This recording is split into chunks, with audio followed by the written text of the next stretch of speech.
ఒక పచ్చని గ్రామంలో విస్తారమైన పొలాలు మరియు పక్కనే ఒక చిన్న బావి ఉన్నది. గ్రామం శాంతిగా, జీవితం నిండి, అద్భుతమైన స్థలం అనిపించేలా ఉన్నది. అక్కడ రామయ్య అనే ఒక కష్టపడి పనిచేసే రైతు నివసించేవాడు. తలపాగా కట్టి, అతను తన చిన్న పొలాన్ని ప్రతిరోజూ ఎంతో శ్రద్ధగా పండించేవాడు. ఉదయం నుంచి సాయంత్రం వరకు, ఎండలోనూ కష్టపడుతూ, తన పొలాన్ని ఎంతో ప్రేమతో నడిపించేవాడు. ఒక సంవత్సరం, వర్షాలు ఆగిపోయాయి. పొలాలు ఎండిపోయి, మొక్కలు కరిగిపోయాయి. బావులు ఖాళీగా మారిపోయాయి.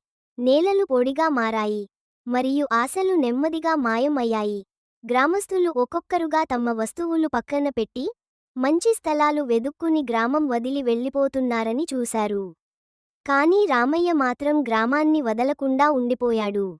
అతనికి తన పొలం మీద నమ్మకముంది. అందువల్ల అతను ఎవరూ వెళ్ళిపోయినా, అతను ఉండిపోవాలని నిర్ణయించుకున్నాడు. నిశ్చయంతో, రామయ్య తన పాత బావిని తన చేతులతో మరమ్మతు చేయడం ప్రారంభించాడు. ప్రతి చుక్క నీటిని జాగ్రత్తగా ఉపయోగించాలని ఆశించాడు. అలాగే, అతను ఒంటరిగా చిన్న చెరువును తవ్వడం ప్రారంభించాడు. ఎండలో మట్టిలో పడి, కానీ నీరసించకుండా కష్టపడుతూ. ఏది ఏమైనా, రామయ్య నిరంతర కృషితో ఎండలో పనిచేస్తూనే ఉన్నాడు. ఒకరోజు, ఆకాశంలో గరంగరా మబ్బులు కలిపాయి. మరియు రామయ్యకు ఆశ యొక్క మెరుగైన సంకేతం కనిపించింది. తక్షణమే వర్షం పడటం మొదలయింది. మరియు చిన్న చెరువులో నీరు నింపిపోయింది. రామయ్య సంతోషంతో నిండిపోయాడు. తన కృషి ఫలించిందని తెలుసుకుని, ఆ నీటిని ఉపయోగించి, రామయ్య తన పొలాన్ని తడిపి, పంటలు పెంచడం ప్రారంభించాడు. త్వరగా, చిన్న పచ్చటి మొక్కలు పెరుగుతున్నాయి. గ్రామానికి జీవం చేరింది. పంటలు అందంగా పెరిగాయి.